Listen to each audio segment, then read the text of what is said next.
காலை வணக்கம் நண்பர்களே. இன்றைக்கி நான் பார்க்க போகிறது பிக் பாஸ் சீசன் 8 எபிசோடு 50க்கான ரிவ்யூ தான் சொல்ல போகிறேன். இதில் என்ன நடந்ததுன்னா, ஃபஸ்ட்டு வந்தோடனே விஜய் சேப் சார் வராரு. வந்தவுடனே என்ன சொல்கிறாருன்னா, டே 50ங்கிறது அவங்களுக்கு இது பண்ணிக்கிட்டு ஃபஸ்ட் எடுத்த உடனே இந்த 50 நாளில் இவங்களோட ஆட்டம் இத்தனை நாளில் முடிஞ்சுது அப்படிங்கிறத சொல்லியிருக்காரு. இதில் ஒவ்வொரு 50 நாளில் யார் யார் நாளோட எத்தனை நாள் இந்த ஆட்டம் இவங்களுக்கு முடிஞ்சிருக்கு அப்படிங்கிறத சொல்லியிருக்காங்க. சௌந்தர்யாவுக்கு ஒன்று வந்தது 14 நாளில் தான் இவங்க ஆட்டம் முடிஞ்சது. ஆனால் இவங்க 14 நாளுக்கு அப்புறம் தான் ஆட்டமே நிறைய சூப்பராக ஆடினாங்க. அதுக்கப்புறம் அன்சிதாவுக்கு வந்து 3 வந்தது. 14 நாளில் இவங்க ஆட்டம் முடிஞ்சது. அதுதான் அந்த சம்மந்தி பிரச்சனை வந்து அதோட எல்லா ஆட்டம் முடிஞ்சது அப்படிங்கிற மாதிரி சொன்னாங்க. ஜாக்குக்கு 14 நாள் ஆட்டம் முடிஞ்சுன்னு சொல்லி விஷால் சொன்னார். அதுக்கப்புறம் வர்ஷினிக்கு 2 பேர் சொன்னாங்க 14 நாள்லேயே ஆட்டம் முடிஞ்சிச்சுன்னு. விஷாலுக்கு வந்து ஜாக் சொன்னாங்க 25 நாளில் ஆட்டம் முடிஞ்சிச்சு. ஏன்னா 25 நாளில் அவர் என்டர்டைன்மெண்ட் மட்டும்தான் பண்ணார், அதுக்கு மேலே வேறு எதுவும் பண்ணல அப்படிங்கிற மாதிரி சொன்னாங்க. ரஞ்சித் சாருக்கு 3 பேர் கொடுத்துருந்தாங்க. அந்த 14 நாளுக்கு அப்புறம் அந்த கிங் டிவி குயின் டிவிக்கு அப்புறம் இவர் அதுக்கப்புறம் ஆளே தெரியலைங்கிறது தர்ஷிகா சொன்னாங்க. 2-3 பேர் சொன்னாங்க. அதுக்கப்புறம் தர்ஷிகாவுக்கு 2 பேர் சொல்லியிருந்தாங்க இவங்களுக்கு 3 வாரத்துக்கு அப்புறம் ஆட்டமே இது இல்லை அப்படிங்கிற மாதிரி சொல்லியிருந்தாங்க. அப்புறம் நிறைய பேருக்கு 35 நாளில் ஆட்டம் இல்லை அப்படிங்கிறதெல்லாம் சொல்லியிருந்தாங்க. பக்கத்துக்கு சூப்பராக போச்சு ஃபஸ்ட் இதில். அதுக்கடுத்து ரெண்டாவது வந்து கிராசரி டாஸ்க் தான் கேட்டாங்க. கிராசரி டாஸ்கில் என்னென்னா, சாச்சனாவை மட்டும் ஏன் இது பண்ணீங்க அப்படிங்கிற மாதிரி அவர் கேட்டார். அதில் பாயிண்ட் என்ன வேலிடாக இருந்ததுன்னா, சௌந்தர்யா வந்து இவங்க தான் அந்த ஜாம் பாட்டில் அதிகமாக இது பண்ணுறதுனால அவங்க தான் எடுத்திருப்பாங்க அப்படிங்கிற மாதிரி ஐடியாவில் சொல்லியிருந்தாங்க. அதுக்கு வந்து ஜாக்கு மற்றும் அன்சிதா இவங்கெல்லாம் வந்து இவங்களும் தான் அது காரணங்கிறத சொல்லிட்டு, அதுக்கப்புறம் மஞ்சரி வந்து என்ன சொல்லியிருந்தாங்கன்னா, மஞ்சரி வந்து உடனுக்குடனே அதை ரியாக்ட் பண்ணதுனால என்ன ஆகுதுன்னா, அவங்க ரொம்ப காயப்பட்டுருவாங்க. சாப்பாடுங்கிறது அதில் நம்ம இது பண்ணி பண்ணுறதுங்கிறது ரொம்ப காயப்படுற மாதிரி இருக்குது, அதனால தான் அது அப்படி போயிருக்கு அப்படிங்கிற மாதிரி அவங்க எக்ஸ்ப்ளனேஷன் கொடுத்தாங்க. அது அவங்க ஓகே, அது க்ரோசரி இந்த மாதிரி டாஸ்க் இருந்தால் அதை உடனே பேசாமல் கொஞ்சம் நேரம் கழித்து பேசிக்கலாம் அப்படிங்கிறது தான் அவங்க பாயிண்ட் ஆஃப் வியூ சொன்னாங்க. அது ஓகே, ஒரு வேலிட் பாயிண்டாக தான் இருந்தது. அதுக்கடுத்து ராஜா டாஸ்க்கு ராணி டாஸ்க்கும் இது பண்ணியிருந்தாங்க. அதில் ஆனந்தி, முத்து, அருண், தீபக்லாம் எந்திரிச்சு சொன்னார். அருண் வந்து என்ன சொன்னார்னா, இதில் வந்து படைத்தளபதி, ராஜகுரு இவங்க தான் வந்து ஸ்கோர் பண்ண மாதிரி இருந்தது, ராஜா ஸ்கோர் பண்ணலையோ அப்படிங்கிற மாதிரி தோணுச்சு அப்படின்னாரு. முத்து வந்து தெளிவாக பாயிண்ட்லேயே சொல்லிட்டாரு, ராஜா வந்து நிறைய டெசிஷன் எடுக்கல, அந்த டெசிஷன் மேக்கிங்லேயே இதாகிடுச்சு.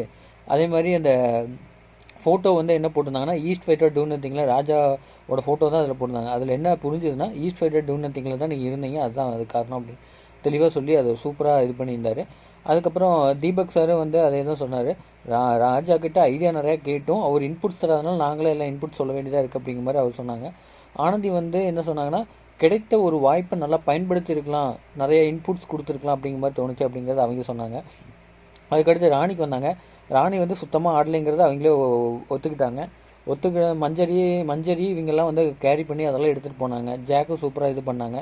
ஆனால் அதில் வந்து உண்மை இப்போ தான் சொன்னாங்க, ஜாக்கு தான் அவங்களோட இதில் ஒட்டனாக இருந்ததுன்னு. அதில் வந்து அவங்க ஒரே நாளில் கண்டுபிடிச்சிட்டாங்க சிவான் அப்படின்னு சொல்லிட்டு. சிவான்னு கண்டுபிடிச்சிட்டு அருண் வந்து அழகாக பதில் சொல்லியிருந்தார். சிவான்னு கண்டுபிடிச்சதுக்கப்புறம் நாங்கள் அவருக்கு ஒட்டன் இல்லாத மாதிரியே கட்டிக்கிட்டு நடிச்சிட்டு இருந்தோம் அப்படிங்கிறது அது சூப்பராக சொன்னார். அது பார்க்கறதுக்கு சூப்பராக இருந்தது. அதெல்லாம் முடிச்சுட்டு அதுக்கப்புறம் ஒரு சின்ன இது சொன்னார். என்னென்னா, உங்களுக்கு ஒரு டாஸ்க் வரும்போது அதில் உள்ள வன்மங்கள் நான் பார்த்தேன், அந்த வன்மங்கிறத ஒரு சாஃப்டாக கூட சொல்லலாம், அதுக்கு நீங்கள் இப்படி தான் சொல்லணுங்கிறத நீங்கள் இது பண்ண தான் சரியில்லை அப்படிங்கிற மாதிரி அவர் சொல்லி அதை ஷார்ட்டாக முடிச்சுட்டு போயிட்டார்.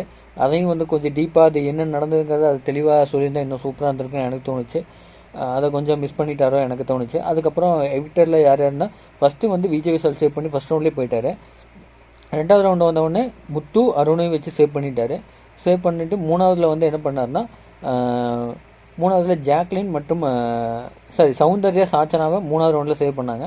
அடுத்த நாலாவதாக வந்து ஜாக்கு மற்றும் இவங்க ஜாக்கு தர்ஷிகா வந்து கடைசியில் உட்கார வச்சிட்டாரு. ஜாக்லினையும் இன்னொருத்தங்களும் வச்சு சேவ் பண்ணாங்க. அதுவுமே பார்க்கறதுக்கு இதாக போச்சு சூப்பராக. அதுக்கப்புறம் அது முடிஞ்ச உடனே எவிக்ஷன் ப்ராசஸ்க்கு போகலாம் அப்படின்னு சொல்லி 4 பேர் வச்சுருந்தாங்க. வர்ஷினி, ரயான், அப்புறம் ஆனந்தி, அப்புறம் இன்னொருத்தர் 4 பேர் இருந்தாங்க. அதில் எல்லாத்தோட வாழையும் தூக்குனா, அந்த வால் மாதிரி அங்கே செட்டப் வச்சுருந்தாரு, அந்த வாழை தூக்குனா எல்லாத்துலேயும் க்ரீன் இருந்தது, வர்ஷினிக்கு மட்டும் ரெட் இருந்தது. அந்த ரெட்டு தான் வந்து உங்கள் வீட்டின் இதோட பயணம் முடிஞ்சுன்னு சொல்லி முடித்த உடனே அப்புறம் நண்டு பிராண்டு வந்து அதை எடுத்து வச்சுட்டு அழகாக அதை சொல்லிட்டாங்க. இந்த மாதிரி உங்கள் வீட்டில் இந்த பயன் முடிஞ்சால் அதை ஒரு பாட்டு பாடினாங்க. இவங்க என்ன பாட்டு பாடினாங்கன்னா, எனக்காக ஏன் பிறந்த அப்படிங்கிற ஒரு பாட்டு பாடினாங்க. அது சூப்பராக இருந்தது. அது சூப்பராக முடிச்ச உடனே எல்லாம் இவங்க வந்து வெளியில் வந்து இவங்களுக்கு படம் போட்டிருந்தாங்க. இவங்க வந்ததுக்காக ஒரு படம் தயார் பண்ணியிருப்பாங்களா, அந்த படம் போட்டாங்க. சூப்பராக அதில் கேரியாக அழகாக பண்ணியிருந்தாங்க. அவங்க அருண் பிரசாத் பேசின அந்த கான்வர்சேஷனு, அது ஜெஃப்ரி கிட்ட சொன்ன கான்வர்சேஷனு, அப்புறம் இதெல்லாம் வந்து அது போட்டது சூப்பராக என்ஜாய்மெண்ட் பண்ணாங்க. பாசிட்டிவாக அவங்க எடுத்துக்கிட்டு வந்தாங்க. அதுதான் இதில் பெஸ்ட்டாக இருந்தது. அதை எடுத்து முடிச்சு வந்த உடனே இவங்களுக்கு என்ன ஆச்சுன்னா, ஒரு ட்விஸ்ட் வைக்கலான்ட்டு சொல்லிட்டு ஃபஸ்ட்டு சொல்லிட்டு போயிட்டாரு. அதுக்கப்புறம் என்னன்னா, அங்கேருந்து எவிக்ட் இதில் சொல்லும்போது இவங்க பாசிட்டிவாக எல்லாத்தையும் எடுத்துக்கிட்டு போயிட்டாங்க. ரெண்டாவது அங்கேருந்து பாட்டு பாடினாங்க 4 பேர் சேர்ந்து. ஜாக்கு, சௌந்தர்யா, ரயான், ஜெஃப்ரி, இவங்க 4 பேர் சேர்ந்து ஒரு பாட்டு பாடினாங்க. என்னென்னா, இவங்க கடைசியாக இதுவரை இந்த பாட்டு படிச்சுட்டு இவங்க வந்து பள்ளி பருவத்தில் பாடம் படித்ததில்ல, இந்த நட்புக்கு படித்த அந்த பாட்டை பாடினாங்க. அது பார்க்கும்போது சூப்பராக இருந்தது. நம்ம ஃப்ரெண்டாக இருந்தாவே எப்படி பண்ணுவோம் அப்படிங்கிறத அது அழகாக காமிச்சிருந்தாங்க. அது சூப்பராக இருந்தது. அதுக்கப்புறம் உங்களுக்கு ஒரு சர்ப்ரைஸ் வச்சுருக்கேன் அப்படின்னு சொல்லிட்டு உள்ளே போயிட்டு வந்தார். வந்து இன்ட்ரோல் முடிச்சுட்டு வந்தவொடனே என்ன சொன்னார்னா, நீங்கள் இந்த வீட்டிலேருந்து அப்படியே அந்த கோட்டை எடுத்துட்டாங்க. கோட்டை எடுத்தவொடனே இங்கே வந்து சிங்கிள் தான் அப்படிங்கிற மாதிரி ஒரு டேக் கொடுத்துருந்தாங்க. அது யாருக்கும் புரியல. அதுக்கப்புறம் ராணவுக்கு பர்த்டே விஷஸ்ன்னு சொல்லிட்டு கடைசியாக அன்சிதாவோட அவங்க அம்மாவுக்கு பர்த்டே அப்படின்னு சொல்லி அதையும் விஷ் பண்ணிட்டு என்ஜாய் பண்ணாங்க. அதுக்கப்புறம் இன்னொன்று என்ன ஆச்சுன்னா, உங்களுக்கு வீடு சிங்கிள் அப்படிங்கிறத தெளிவாக சொல்லிட்டாரு.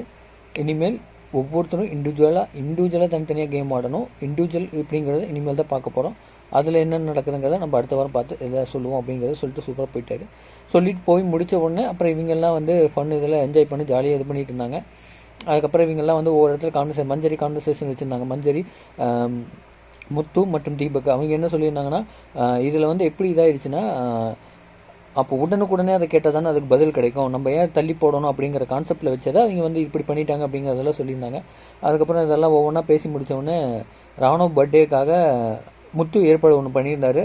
எல்லாத்தோட ஸ்ட்ராபெரி யார் இருக்கோ அவங்க கொடுத்து உதவி அதை கேக் மாதிரி தயார் பண்ணி அவங்களுக்கு கேக் வெட்டலான்னு ஒரு பிளான் போட்டார். அது சூப்பராக இருந்தது பார்க்குறதுக்கு. அதுக்கு அடுத்தது என்ன நடந்ததுன்னா, இன்னைக்கு கோர்ட் யாருக்கு சண்டை போடுறதில்லன்னு சொல்லி வெளில போய் பெட்டை பிடிச்சி பெட்டில் இது பண்ணிட்டாங்க. அதுக்கு அந்த பெட்டை பிடிக்கிறதுக்கு ஒரு டாஸ்க் மாதிரி வச்சுட்டாரு. ரைட்டு லெஃப்ட்டு அப்படின்னு சொல்லி ஒரு இதை பிரித்து அது ரைட்டில் இருக்கிறது இத்தனை பெட்டு அப்படிங்கிற கணக்கு போட்டு அதில் டேலி பண்ணி பிரித்து விட்டாங்க. அது பார்க்கறதுக்கு சூப்பராக இருந்தது. அதுவுமே அது முடித்த உடனே ராணுவ தான் ஃபீல் பண்ணார், பாத்ரூமில் ஃபீல் பண்ணார். அப்போ ரயான் வந்தார், பவியும் வந்து அதுக்கு இது பண்ணாங்க.